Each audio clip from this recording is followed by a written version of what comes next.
ഭയപ്പെടേണ്ട, ഞാൻ നിന്നോട് കൂടെയുണ്ട്. സംഭ്രമിക്കേണ്ട, ഞാനാണ് നിൻ്റെ ദൈവം. ഞാൻ നിന്നെ സഹായിക്കുകയും ശക്തിപ്പെടുത്തുകയും ചെയ്യും.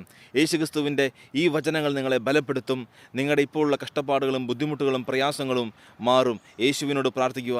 യേശുക്രിസ്തു നിന്നെ വിടുവിക്കുകയും നിന്നെ അനുഗ്രഹിക്കുകയും ചെയ്യും. നീയൊരു അനുഗ്രഹമായി തീരും.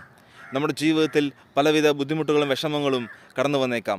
എന്നാൽ ആ സമയത്ത് തളർന്നു പോകാതെ പ്രത്യാശയോടുകൂടി എന്നെ എൻ്റെ യേശു സഹായിക്കും, എൻ്റെ യേശു എന്നെ ഉയർത്തും, എൻ്റെ യേശു എനിക്ക് മതിയായവനാണ്, യേശുവിനോട് പ്രാർത്ഥിക്കുമ്പോൾ നിൻ്റെ ജീവിതത്തിൽ മാറ്റങ്ങൾ വരും. പ്രാർത്ഥിക്കുന്നതിന് മുമ്പിൽ ദൈവം പുതിയ വാതിലുകൾ തുറക്കും.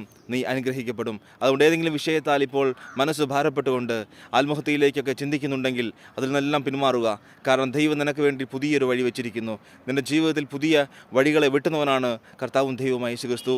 യേശുക്രിസ്തു നമുക്ക് വേണ്ടി ഒരിക്കൽ മരിക്കുകയും അവിടുന്ന് 3-ാം ദിവസം ഉയർത്തെഴുന്നേൽക്കുകയും ചെയ്തിരിക്കുന്നു. അവിടുന്ന് ദൈവം തന്നെയാണ്. യേശുക്രിസ്തു 3-ാം ദിവസം ഉയർത്തെഴുന്നേറ്റതുപോലെ നീയും ഉയർപ്പിക്കപ്പെടും. നിന്റെ ജീവിതത്തിലെ പ്രതിസന്ധികളിൽ നിന്റെ ഉയർപ്പ് നിനക്ക് യേശുക്രിസ്തു വെച്ചിരിക്കുന്നു. ഈ ദിവസം നിന്നെ സമൃദ്ധമായി യേശുക്രിസ്തു അനുഗ്രഹിക്കട്ടെ എന്ന് പ്രാർത്ഥിച്ചുകൊണ്ട് നന്ദി. ആമേൻ.